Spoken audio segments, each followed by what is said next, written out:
De nombreux travaux de sociologie, en particulier en France, ont souligné la difficulté des individus à s'extraire de leur milieu de naissance. Une reproduction sociale largement étudiée par Pierre Bourdieu, qui enfermerait chacun dans une destinée prédéterminée, en but avec l'idéal de l'école républicaine à la française, celle qui ouvre à tous le champ des possibles. La naissance de Léandre, un jour de 1940, aurait dû condamner cet enfant de la terre à une vie de difficulté. À 82 ans, vient maintenant le temps du bilan. Vous écoutez Transfert, épisode 219, un témoignage recueilli par Louise Régent.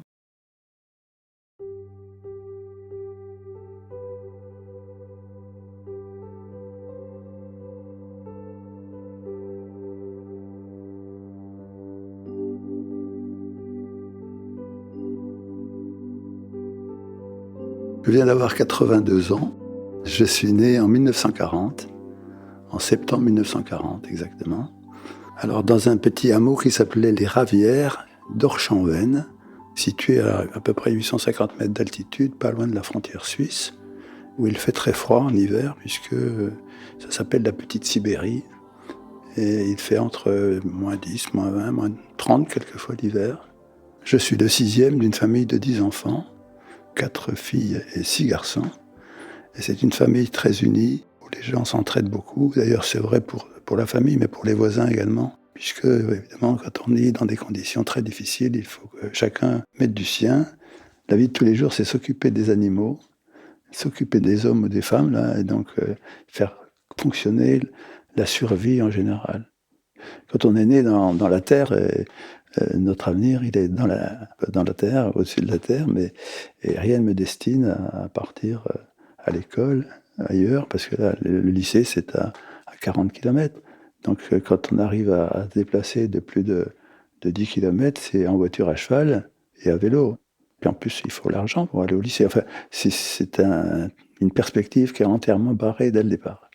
Mes parents sont tous les deux paysans ou cultivateurs, comme on disait à l'époque.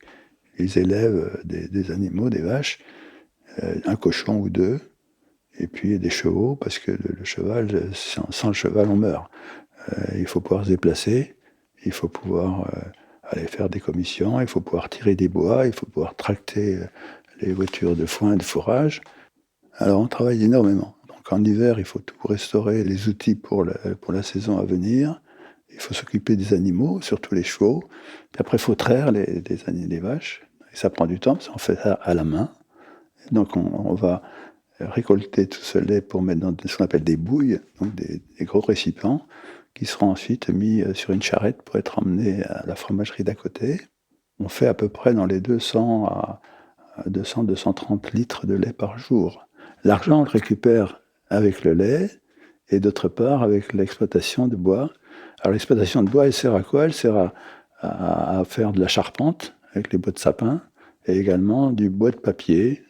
On vit avec les produits du jardin. Donc il y a un énorme jardin où on fait des choux pour faire éventuellement de la choucroute, des betteraves, des carottes, des pommes de terre. Et tout ça va être stocké dans la cave, à l'automne. Et après, il faut faire des conserves. Donc on fait énormément de conserves, des confitures. On tue systématiquement un animal ou deux. Voilà, et avec ça, donc, on fait notre jambon fumé, on fait nos saucisses de morteau, du salé, du petit salé, qu'on va faire fumer dans la grande cheminée qui s'appelle le tuyé. Et voilà, ça nous permet d'avoir donc à la fois de la viande et des légumes, évidemment, pour subsister l'hiver. Et en plus, dans la ferme, vous avez le four à pain. Donc, on cultive du blé avec lequel on va faire la farine. Et cette farine va nous servir à faire effectivement du pain. Pendant la guerre, cette cheminée a un rôle très important, puisque lorsque les Allemands viennent essayer de capturer mon père, ma mère a fait tout pour les ralentir. Elle va les faire rentrer à l'intérieur de la maison. Et quand ils vont être sous cette cheminée énorme avec les saucisses qui pendent au-dessus d'eux, ils ont un petit coup de mou. Ça ralentit un petit peu pendant qu'on leur donne un petit peu à manger. Et nous, les petits, on a comme rôle de perturber l'odorat des chiens policiers en essayant de leur faire avaler un petit peu de saucisses fumées. Mon père est recherché parce que, alors il a fait la guerre de 14-18 et maintenant il est un peu dans la résistance, il essaie de récupérer des armes.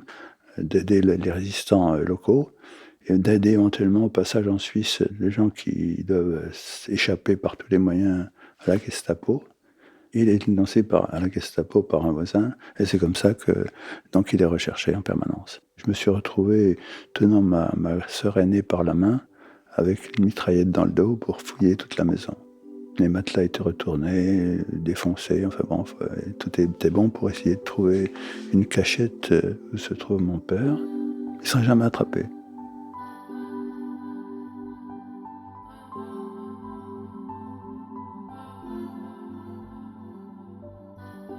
Ma mère est une femme extraordinaire. Elle n'est pas grande, mais elle est très dynamique. Et donc, même pas 20 ans, elle a passé son permis de conduire.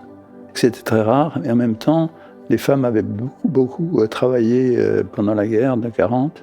Et donc, c'était habitué pour un certain nombre d'entre elles à prendre les travaux manuels qui ne relèvent pas des femmes habituellement. Ma mère, quand elle fait la vaisselle, elle nous appelle un à un pour faire les récitations. Donc elle vérifie qu'on connaît bien par cœur nos récitations, qu'on sait faire du calcul mental, de la grammaire, de l'orthographe. Il y a beaucoup d'amour et d'entraide dans notre famille. L'école, elle est à 4 km de la maison. Alors on y va à pied, 4 km à faire le matin, 4 km le soir. Et dans cette région, à partir du mois d'octobre, il commence à faire pratiquement 0 degré, en dessous de 0 degré. Et en plein hiver, c'est moins 10, moins 20, et avec beaucoup de neige. Nos chambres ne sont pas chauffées, et on a souvent du givre sur les murs le matin quand on se réveille. Mais on y est habitué. Alors le plus difficile, c'est de rentrer dans le lit le soir. J'adore l'école parce que c'est un moyen de sortir de son ronron habituel. Et puis je sais que c'est un moyen de progresser. Et qu'il faut absolument que je sois bon à l'école. Et sans ça, je sais que si je ne suis pas bon à l'école, je n'aurai pas derrière une carrière, du moins une profession intéressante. J'aime bien la dictée, j'aime bien le calcul mental. J'aime un peu moins l'histoire géo parce que c'est pas mon fort. Enfin, naturellement, parce que je suis un peu en bisbille avec l'histoire de la Franche-Comté et de la France. Les livres, on n'en a pas beaucoup, mais on a surtout un journal qui nous arrive tous les jours, qui s'appelle Le Comtois, qui est d'ailleurs au départ écrit moitié en patois et moitié en français. Puis en même temps, on reçoit un abonnement à l'école universelle, donc une école qui permet de recevoir des cours par correspondance auxquels on s'acharne à répondre avec tout l'ensemble de la fratrie. Alors les grands enseignent aux plus jeunes.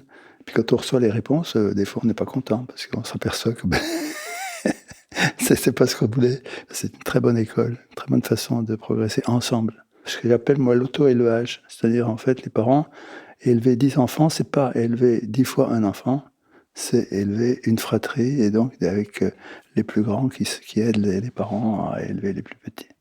Et à l'école, je dirais très fondamentale, et puis après il y a l'école de la vie, c'est-à-dire ce qui se passe dehors.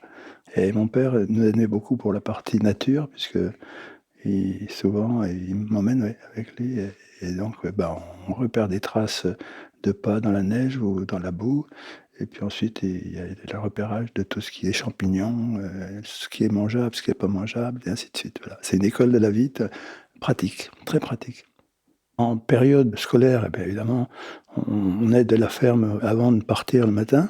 Il faut qu'on soit à l'école à 8 heures, donc il faut 1 heure de marche. Donc on a juste le temps de prendre le petit-déj, et puis on demande de traire une vache ou deux avant de partir. Et puis le soir, quand on rentre, on est plus à l'aise, puisque là, on a un peu plus de temps pour traire les vaches et les emmener dans le pâturage, tout en préparant ses devoirs pour le lendemain. C'est notre quotidien de tous les jours. Et puis le dimanche, c'est les matchs de foot quand même, on se défoule. Oui.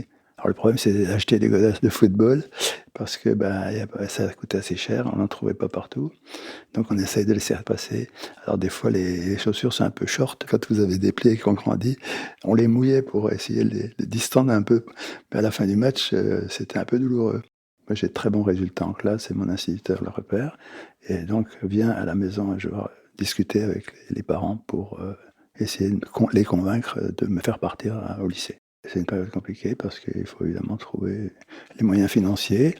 Le lycée, c'est à Besançon, c'est à 45 km. Il n'y a pas de moyen de locomotion très simple.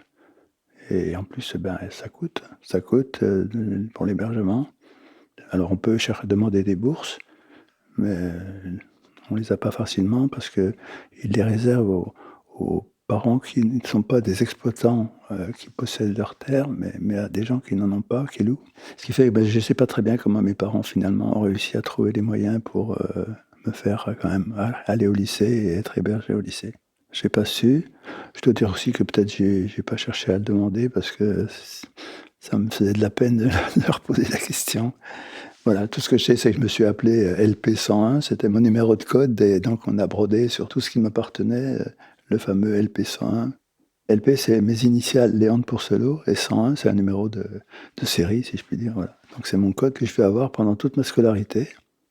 Donc en définitive, mes parents réunissent l'argent nécessaire et je peux partir au lycée, donc au 1er octobre, de 1953. Et je suis le seul de la famille.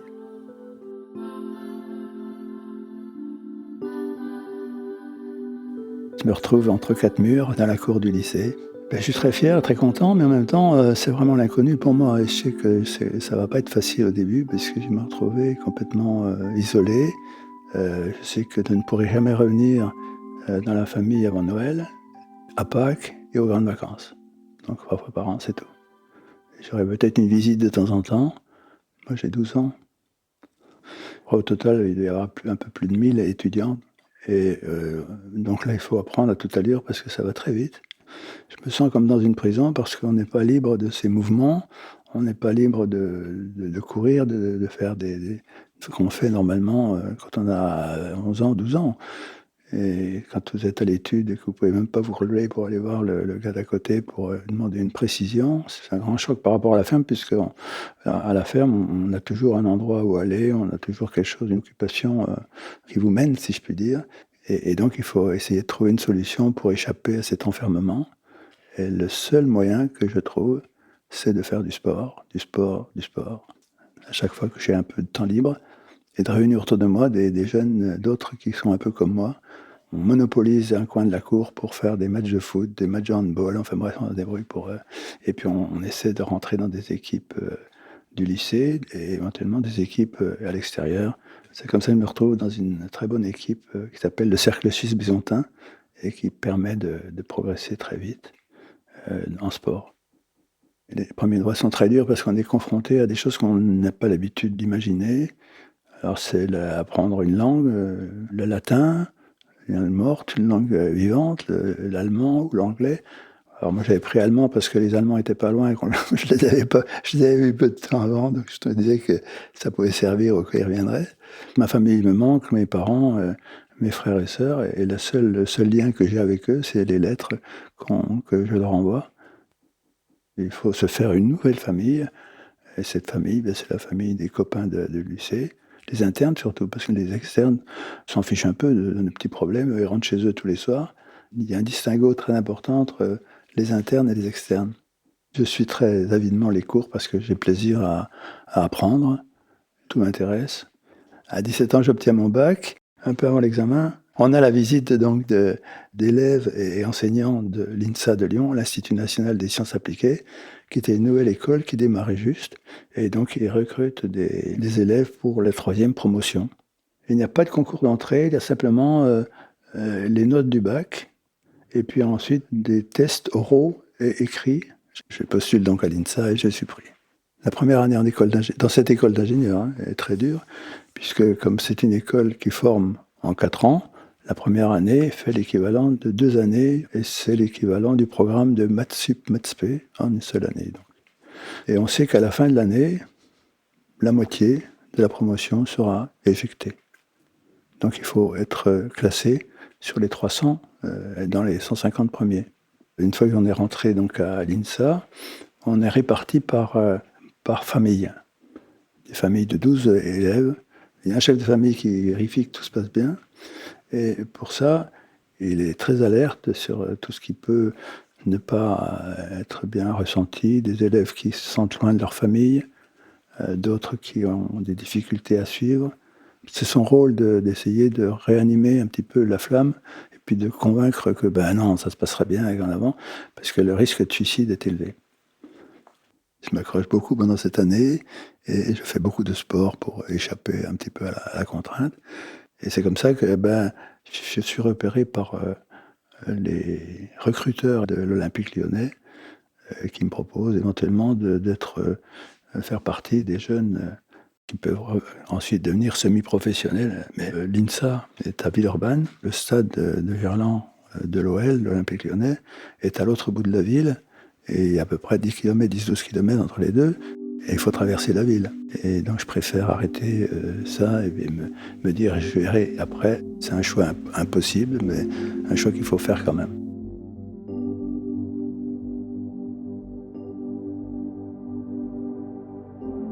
En 1962, j'ai 22 ans et je me marie à Noël avec Daniel, qui est à 3 ans de moins que moi. Le jour de notre mariage, il fait moins 27 degrés. Et Daniel, je l'avais rencontré longtemps avant dans le village, puisque son grand-père y habitait et il venait en vacances régulièrement. J'étais allé faire un tournoi de football et je suis revenu après il y avait comme tous les ans le bal du village au mois de juillet. Et je suis revenu et j'ai vu une jolie fille qui dansait et qui m'a filé son pull. Et puis qui a continué à danser. Et puis quand elle est revenue chercher le pull, j'ai dit que non, je récupérais le pull et qu'on danserait ensemble. Voilà, c'est comme ça qu'on s'est rencontrés.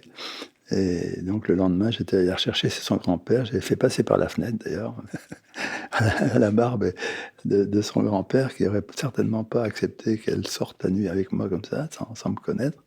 Voilà, et c'est comme ça que notre idylle a commencé. Pendant l'année universitaire, on est séparés et on s'envoie des courriers régulièrement. Et on met au point même un code d'écriture qui nous permet de ne pas être lu par, surtout le surveillant général du lycée qui a la mauvaise habitude d'ouvrir régulièrement les lettres des élèves, et en particulier ceux qui reçoivent beaucoup de lettres. Voilà. Après le mariage, on s'installe dans un appartement très petit. Après, très rapidement, on a essayé de trouver un appartement un peu plus adapté, puisque nous attendons un enfant, et qu'on trouve à Villeurbanne, pas trop loin de l'INSA. Et je continue mes études. Donc j'ai une petite bourse, et puis c'est Daniel qui, en fait, mon épouse, qui alimente le foyer en quelque sorte, et qui peut payer l'appartement. Et notre premier enfant naît le 6 octobre 63. Comme je valide mes 4 années d'INSA, je vais devoir quitter l'INSA, et je retourne donc en Franche-Comté, chez mes parents, momentanément, en attendant de trouver une solution plus stable, évidemment. Et c'est comme ça que je suis sollicité par 3 organismes pour faire éventuellement une thèse ou un travail de recherche. Alors le premier, c'est l'Institut national des sciences et techniques nucléaires d'Alger, mais je veux dire que c'est une période un peu difficile à cause de la guerre d'Algérie. La deuxième, c'est au musée océanographique de Monaco, pour étudier le comportement de la vision du poisson. Et puis le troisième, c'est de revenir donc à l'école d'ingénieurs, à l'INSA, au département de physique, pour faire une thèse de physique. Je choisis de revenir à l'INSA de Lyon, et je vais intégrer l'INSA de Lyon au début octobre 63. Ça me permet de très vite rentrer en action, si je puis dire, pour à la fois chercher un projet de thèse, et deuxièmement, être enseignant-chercheur en physique, en fait, tout ce qui tourne autour de la physique. Eh ben, ça se passe pas très bien, parce que finalement, quand vous faites enseignant-chercheur, vous avez d'une part l'enseignement, ça se passe très bien, j'enseignais la physique, toute la physique en général, et puis en même temps, il faut faire une thèse, il faut avoir un projet de thèse, et mon patron vient me voir un jour en me disant, voilà, j'ai un projet pour toi, et il va faire de la régulation de four en température, avec des tubes électroniques, etc. Ça ne me branche pas du tout. Et en même temps, j'ai des copains à la fac de médecine qui expliquent qu'ils sont en train de mettre au point les transplantations expérimentales de reins, de cœur, etc. sur l'animal, et qu'ils ont besoin d'un petit système de mesure du débit sanguin dans ces vaisseaux, grâce à des capteurs très, très petits, le plus petit possible, qui peuvent être implantés et laissés à demeure chez l'animal. Alors évidemment, la seule solution, c'est de trouver une technique qui est bien appropriée, qui marche avec des transistors, parce que c'est tout petit, et on peut miniaturiser les appareils. Et puis deuxièmement, une méthode de mesure du débit qui soit la plus simple possible. Et là, c'est les ultrasons qui emportent, parce qu'on a des capteurs qui peuvent être extrêmement petits et intégrables dans un support autour de l'artère. Moi, une fois qu'on me demande ça, je vais revoir mon patron en lui disant que, son sujet, j'en veux pas, je préfère faire, les choses avec des ultrasons et en même temps, je lui dis: «Je le ferai avec des transistors pour pouvoir miniaturiser au maximum». Alors là, il devient furieux puisque pour lui, ça n'a pas de sens. On est dans une école où on enseigne l'électronique à tube et pas à transistor, qui n'existe pas pratiquement pas encore en enseignement. Et puis deuxièmement, faire rebondir des ultrasons sur des globules rouges, il faut vraiment être fêlé pour espérer avoir un signal, détectable. Donc il me dit: «Ça ne marchera jamais et de toute façon, moi je ne veux pas garder quelqu'un d'aussi idiot que toi. Tu restes parce que l'enseignement tu le fais bien, tu es un bon enseignant, mais à la fin de l'année, tu es viré, voilà. Par contre, pendant toute l'année, je te donne pas un centime pour tes recherches. Tu te débrouilles tout seul, tu fais ce que tu veux». Je continue, je vais acheter des transistors avec mon propre argent, des résistances, des condensateurs, enfin tout ce qui permet de faire marcher des petits systèmes pour faire des sondes, des capteurs. Et donc au bout de 6 mois, 1 an, j'ai un système qui marche très correctement sur des solutions, du lait qui circule dans un tuyau ou des choses comme ça. Donc ça y est, c'est le miracle, quoi. La première fois que vous entendez un signal comme ça, un signal Doppler, c'est merveilleux, quoi, parce que personne n'a jamais entendu avant vous. Le principe de l'effet Doppler, c'est la variation de fréquence entre une onde qui est émise et une onde qui est reçue par le même objet. Donc c'est une méthode très simple de mesure de la vitesse du sang dans les vaisseaux. L'intérêt, c'est de pouvoir mesurer à travers la peau la vitesse de déplacement des globules rouges et donc après de pouvoir calculer le débit. Quand vous avez des patients qui ont des obstructions de vaisseaux partielles ou totales, eh bien à ce moment-là, la vitesse va changer énormément. Et à l'endroit où il y a un rétrécissement, la vitesse va s'élever terriblement. Et puis inversement, quand il y a des problèmes circulatoires cérébraux sévères, eh bien la circulation diminue dans certains vaisseaux, des troubles circulatoires que vous pouvez détecter par cette méthode. Donc au bout de 6 mois de travail, j'ai un premier appareil Doppler qui fonctionne. Et donc je vais pouvoir envisager de le modifier, de le faire évoluer très rapidement. Et je vais voir, à ce moment-là, quelqu'un qui est à l'étage au-dessus, qui fait de l'électrotechnique et qui a besoin de publications pour passer prof, qui est très intéressé à ce moment-là à m'intégrer dans son équipe. Il m'échange contre 2 assistants. Donc mon prof actuel, il est très content, il vire un idiot et puis il récupère 2 assistants à la place. Peu de temps après être arrivé dans le service d'électrotechnique, en 1965, on va publier à l'Académie des sciences les premiers résultats, les premières observations de l'effet Doppler ultrasonore du sang en mouvement. Donc cet appareil Doppler est une première européenne car aucun autre appareil de ce type n'existe jusqu'à présent. Je continue le travail sur cet appareil pour évidemment écrire ma thèse, publier encore un peu et puis passer ma thèse qui sera soutenue en 1967, en juin 67. Et à partir de là, je quitte définitivement l'INSA et je retourne en Franche-Comté, mais je n'ai plus de boulot là maintenant et il faut que je trouve un travail. Pendant cette période, je prépare une publication qui va être présentée au congrès de chenille biologique et médicale à Tours.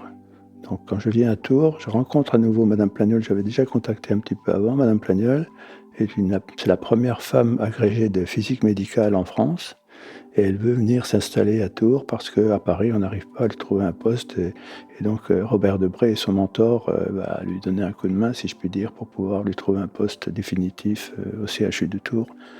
Et elle va donc constituer une équipe dans le domaine de l'exploration fonctionnelle de tous les organes du corps humain par des méthodes non invasives, non dangereuses. Donc ça va être la médecine nucléaire, les ultrasons, la thermographie, enfin, toutes les méthodes qui utilisent des méthodes, des outils de mesure et d'évaluation modernes. Donc on est d'accord à ce moment-là pour que je vienne à Tours avec elle début février 68, et là où elle commence à travailler. C'est comme ça qu'en début 68, nous arrivons à Tours, Daniel et moi, mon épouse, pour travailler au CHU pour moi, et elle va trouver un travail en ville directement. À cette époque-là, mon émotion est très forte parce que c'est d'abord, on est en 68, il y a mai 68, c'est révolutionnaire, ça bouge dans tous les sens, et j'ai du temps devant moi, là, instantanément, pour la recherche, ce qui me permet de développer le premier appareil, donc qui travaille à travers la peau, pour étudier la circulation dans les vaisseaux. Donc toujours l'effet Doppler, mais transcutané, puisque l'appareil est très sensible et permet donc cette approche transcutanée. Donc c'est une nouvelle étape dans ma vie.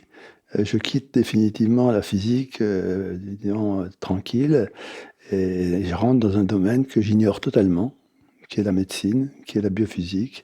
Et je suis obligé d'apprendre en parallèle toutes les techniques de la biophysique, tout ce qui tourne autour de l'imagerie médicale, toutes les applications que je ne connais pas en dehors des ultrasons et de l'effet Doppler. On fait des cours, donc il faut que j'apprenne, avant même de faire des cours aux étudiants, il faut que j'apprenne d'abord la discipline que je vais enseigner. Et je vais enseigner en particulier une discipline qui m'est tout à fait étrangère, qui est l'électrophysiologie, c'est-à-dire tout ce qui tourne autour des phénomènes électriques dans la membrane. Alors quand Madame Plagnol me propose de venir à Tours, elle me dit simplement « je n'ai pas de poste pour vous, mais on verra, on se débrouillera quand vous serez là ». Donc dans le service, on va se retrouver avec des disciplines très différentes de médecine, de chimie, de biochimie, de biophysique, de physique donc, etc., et même d'électronique pour certains. Donc c'est un petit peu ce qu'on appelait les martiens là, qui débarquaient au milieu des médecins de service médical. Pour ceux qui ne sont pas médecins, le problème se pose de savoir comment évoluer par la suite, puisque si vous n'êtes pas médecin, vous ne pourrez jamais faire une carrière hospitalo-universitaire complète et devenir chef de service, par exemple. Donc nous sommes plusieurs à décider de s'inscrire en médecine. On va donc s'inscrire en médecine en 69 exactement. Et nous allons donc suivre des cours de médecine à distance parce qu'on ne peut pas assister aux cours. On essaie de compenser en se faisant des cours nous-mêmes entre spécialistes. Et c'est comme ça que petit à petit, nous allons passer nos examens et devenir médecin au bout de, comme tout le monde, au bout de 7 à 8 ans. Une fois que vous êtes médecin, pour rester dans un CHU, il faut faire une spécialité. Et je ferai la spécialité de médecine nucléaire. Ce qui fait qu'en 1978, je suis diplômé de médecine, j'ai 38 ans, j'ai fait plus de 17 ans d'études après le bac. Donc en pratique, pendant 10 ans, je vais faire de l'enseignement, bien sûr, de la biophysique, je vais travailler à l'hôpital, faire de l'échographie Doppler et de l'échographie. Ensuite, il faut faire des publications, donc on écrit des publications, on participe à des congrès, et il ne reste pas beaucoup de temps en dehors de la nuit pour apprendre d'autres choses comme la médecine. Mais cette médecine, on l'apprend un petit peu en parallèle parce que comme on travaille en milieu hospitalier, il y a beaucoup d'informations qui nous viennent et on peut approfondir certains secteurs sans être obligé d'aller chercher dans des livres. J'ai des moments de doute et c'est bien normal puisque on implique beaucoup de gens avec nous. Et il faut être sûr à peu près de l'avenir, mais si on peut faire de la recherche, on ne peut pas avancer si on ne prend pas des risques. Donc il faut trouver l'équilibre entre un risque calculé et un risque plus ou moins important. Et suivant les personnes avec qui on travaille, on peut se permettre de prendre des risques considérables avec certains qui l'acceptent. Donc je continue mes recherches sur les ultrasons de façon à développer considérablement les applications de ces ultrasons en médecine. Donc on va déjà commencer par faire de l'imagerie la plus rapide possible, puisque jusqu'à présent, l'imagerie se fait avec des balayages manuels. Le balayage manuel, ça consiste à tenir à la main un capteur qui émet, qui reçoit des ultrasons, comme la tête d'un radar, si vous voulez. Et puis, au fur et à mesure qu'on la déplace, eh bien, on a le codage de coordonnées qui permet de reformer l'image vue par les ultrasons en profondeur. Et après, une fois qu'on a fini ça, eh bien, on a une image. Et cette image, il faut lui adjoindre une autre image, parce que ça ne correspond qu'à une petite partie du corps humain. Et donc, il faut déplacer le patient pour faire une image suivante, ou tourner le lit pour être dans une direction différente. C'est très compliqué. Et on ne peut pas, évidemment, faire des images du cœur, parce qu'il va trop vite. Et donc, c'est très, très lent et très compliqué. En plus, la résolution, la précision d'image est faible, puisqu'il y a toujours beaucoup de flou dans ces images. Donc, notre idée, c'est de vraiment chercher une imagerie ultra rapide, et on va développer ce qu'on appelle le balayage, non pas manuel, mais électronique. C'est-à-dire, au lieu d'avoir un capteur qu'on déplace, c'est une batterie de capteurs sur laquelle on va venir émettre et recevoir à toute vitesse. Et après, donc à partir de là, on peut former une image en un vingtième, même pas, un centième de seconde, un cinquantième de seconde. Vous voyez, donc ça va très très vite. Donc l'image, vous l'avez instantanée. Donc entre 72 C'est les premières images qu'on a pu faire sur nous-mêmes. Et en 1973, c'est définitivement un appareil qui va être utilisé à l'hôpital. C'est une première mondiale.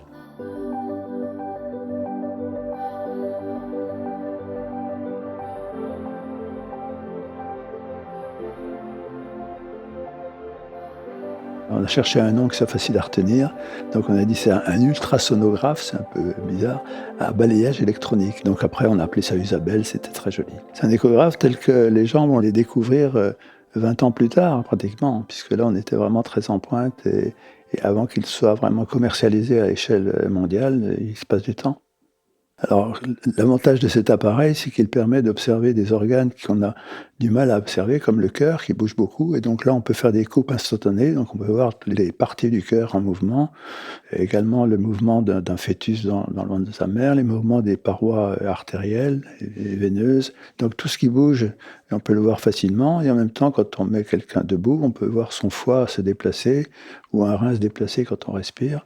Et puis en même temps, quand votre image est instantanée, vous pouvez chercher les meilleurs plans. C'est donc un avantage considérable. Et en plus, c'est très léger, puisque là, on n'a plus une espèce de gros bazar à déplacer. Et en même temps, donc, on peut déplacer l'ensemble de l'appareil avec sa sonde, aller au lit du malade. C'est un avantage considérable. Le grand souvenir que j'ai dans cette époque, c'est qu'un jour, on descend l'appareil donc pour le mettre en fonctionnement dans le service d'exploration fonctionnelle de Madame Plagnol. Et bien sûr, arrive une femme enceinte. Et là, on va pouvoir lui montrer son fœtus.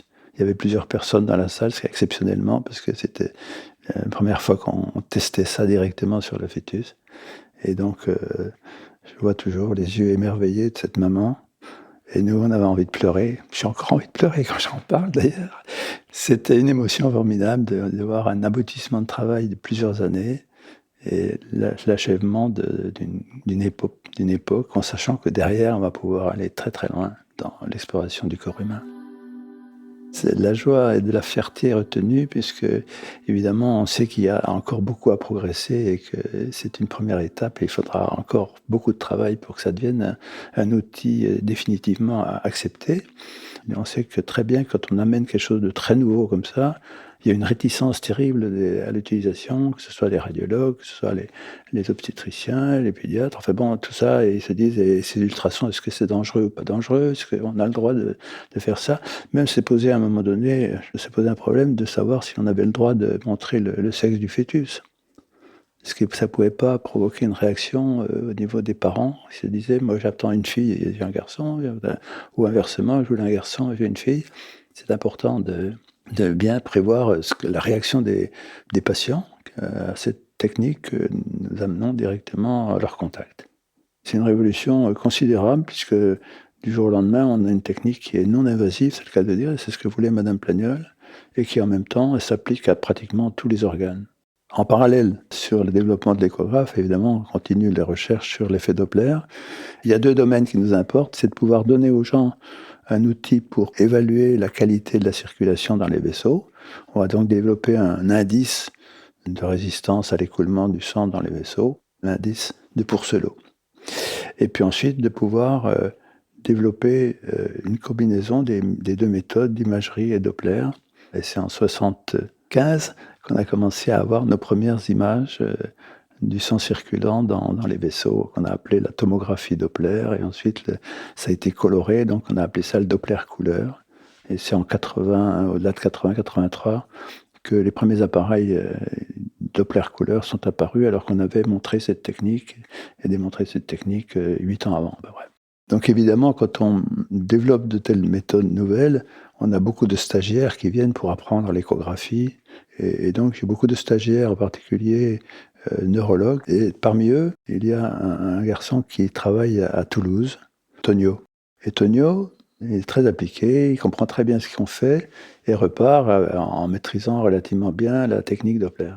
Puis quelques temps plus tard, il me recontacte en me disant, tu sais, à Toulouse, on travaille un peu avec le CNES, et le CNES nous demande si on peut mesurer le débit sanguin dans le cerveau des astronautes pendant les sorties extravéhiculaires. Le CNES, c'est donc le Centre national d'études spatiales, qui travaille beaucoup avec les soviétiques à l'époque. Et donc il y a beaucoup de coopération dans des domaines évidemment de l'astrophysique, de l'étude de la Terre, vue des stations orbitales. Enfin bref, donc beaucoup de travail en commun. Donc ils envisagent à ce moment-là d'envoyer un Français dans la station orbitale soviétique Salyut 7, donc en début 80. Le débit sanguin de la tête d'un astronaute, c'est très compliqué à mesurer parce qu'on n'a pas de moyens de mesure à l'époque qui s'y appliquent.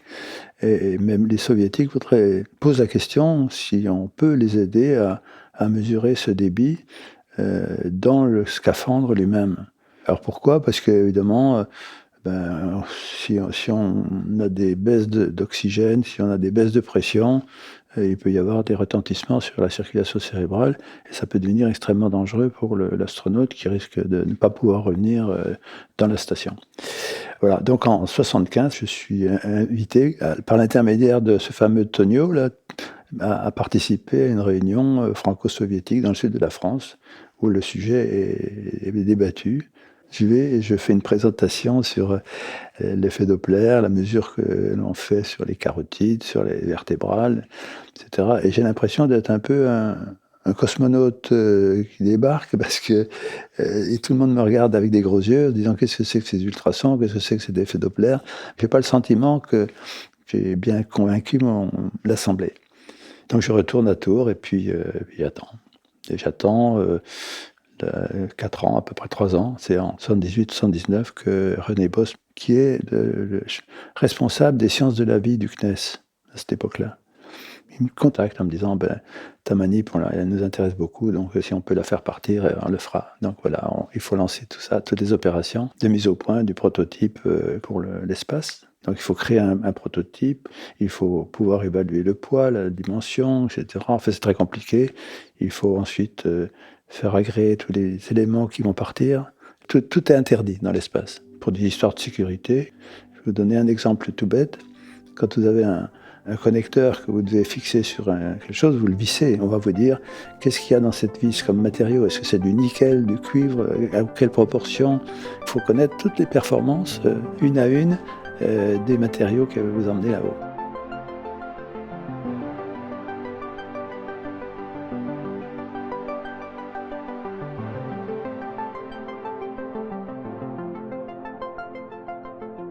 En 82, l'appareil part avec Jean-Luc Chrétien sur le premier vol franco-soviétique sur une station qui s'appelle la station Salyut 7, numéro 7, donc une station, les soviétiques en étaient à leur 7e station orbitale. Donc l'appareil va rester à bord et va continuer à être utilisé par les astronautes pour étudier la circulation et les performances cardiaques en apesanteur, avec 3 astronautes cosmonautes soviétiques, parmi lesquels Oleg Atkov, qui était un cardiologue, et qui donc faisait lui-même l'échographie sur ses copains là-haut et sur lui-même, bien sûr. Patrick Baudry avait été sélectionné avec Jean-Luc Chrétien, et donc était son backup, comme on dit, son remplaçant. Et en 85, c'est lui qui va partir avec le même appareil, mais à bord de la navette spatiale américaine, et pour un vol à peu près de 7 jours. Moi, je suis très content, parce que, évidemment, c'est une marque de reconnaissance de pouvoir faire voler aussi bien au niveau soviétique qu'au niveau américain. Et donc, je suis très, très heureux de voir que l'équipe est reconnue sur le plan international. À cette époque-là, j'ai 2 fils, donc, vous voyez, entre 12 ans et 10 ans à peu près. Alors, évidemment, je ne suis pas très présent pour mes enfants, puisque par définition, je suis souvent absent, je suis en congrès, en réunion. Mon épouse s'en occupe beaucoup. Et moi, je le fais quand je suis là. Mais je le fais plutôt par le sport et par des activités plutôt physiques. Donc moi, je les encourage et je suis très content de les applaudir quand ils ont des médailles, et Dieu sait qu'ils en ont eu beaucoup. Voilà, donc chacun est dans son couloir, si je puis dire, et bon, on essaie de se voir de temps en temps. Ils sont très fiers, et en même temps, il ne faut pas qu'ils soient trop fiers, parce que c'est pas... pas leur dire, faut leur donner l'impression qu'ils n'arriveront jamais à faire ce que font leurs parents. Ça, c'est très important. Et il ne faut surtout pas qu'ils se sentent inférieurs intellectuellement ou dans l'avenir par rapport à leurs parents.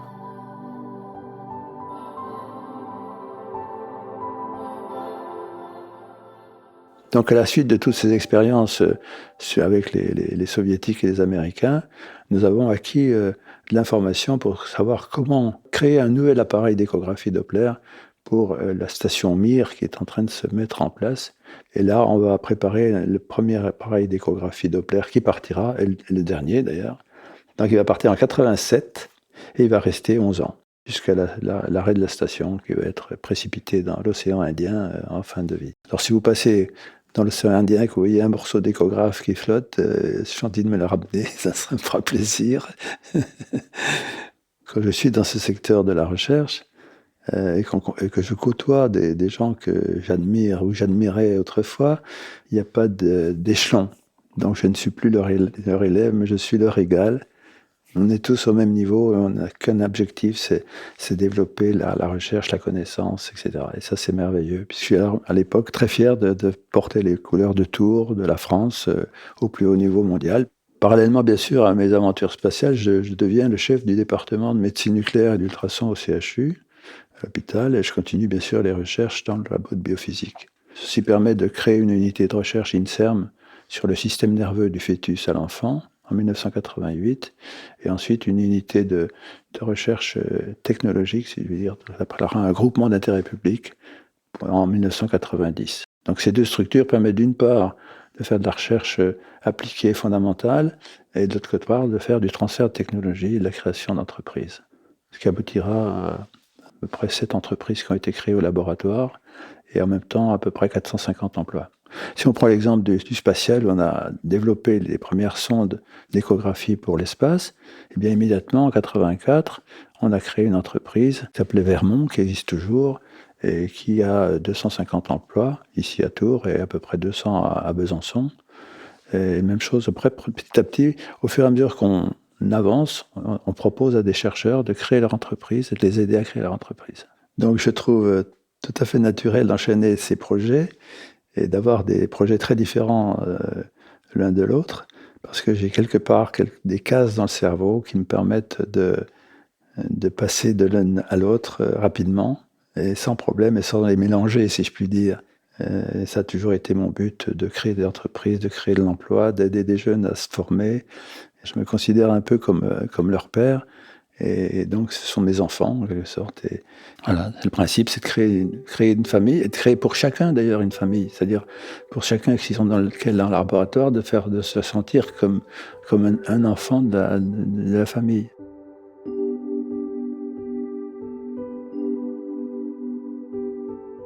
Je prends officiellement ma retraite en 2006, et je vais donc prolonger de 2 ans pour finir un certain nombre de choses qui sont intéressantes pour le groupe et pour l'équipe. Donc. Et surtout, je fais beaucoup de conférences. Moi, ça me fait plaisir aussi de continuer à participer à l'information et à la formation des gens, de montrer qu'il faut être curieux dans la vie et continuer à l'être le plus longtemps possible. C'est comme ça que le cerveau continue à marcher. C'est un parcours assez stupéfiant, parce que si on m'avait dit ce que je ferais dans ma vie, j'aurais bien rigolé en me disant que les gens disaient n'importe quoi. Je pense que j'avais certainement une fée sur mon berceau qui est venue faire scintiller une étoile ou je sais pas quoi, mais en tout cas, voilà, j'ai toujours été beaucoup aidé dans ma vie par les événements, par les gens autour de moi. Évidemment, il faut quand même travailler un peu, mais j'ai de la chance. Enfant, j'aurais bien aimé être jardinier, parce que je trouvais que c'était un petit peu supérieur à paysan. Mais parce qu'évidemment, on plante une graine après l'autre et on s'occupe de chaque plant séparément. Alors que quand on est paysan, on jette la graine au hasard un peu, et puis ça pousse derrière comme ça peut. Et j'ai appris ça très tôt, de ne jamais flancher, jamais se retourner. J'ai horreur de regarder derrière moi. Rien n'est jamais perdu dans la vie. Vous pouvez partir de zéro et vous retrouver effectivement au milieu des étoiles. Rien n'est jamais écrit.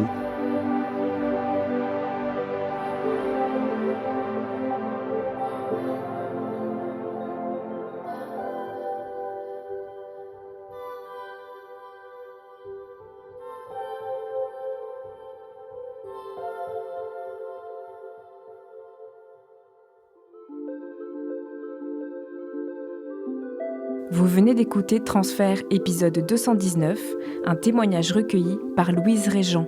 Il a été produit et réalisé par Slate.fr sous la direction de Christophe Caron et Benjamin Septem-Ours. Production éditoriale, Sarah Koskiewicz. Prise de son, Louise Régent. Montage, Victor Benamou et Benjamin Septem-Ours. Réalisation, Benjamin Septem-Ours. Musique, Thomas Loupias. L'introduction a été écrite par Christophe Caron et lue par Aurélie Rodriguez. Retrouvez Transfert tous les jeudis sur slate.fr et sur votre application d'écoute préférée.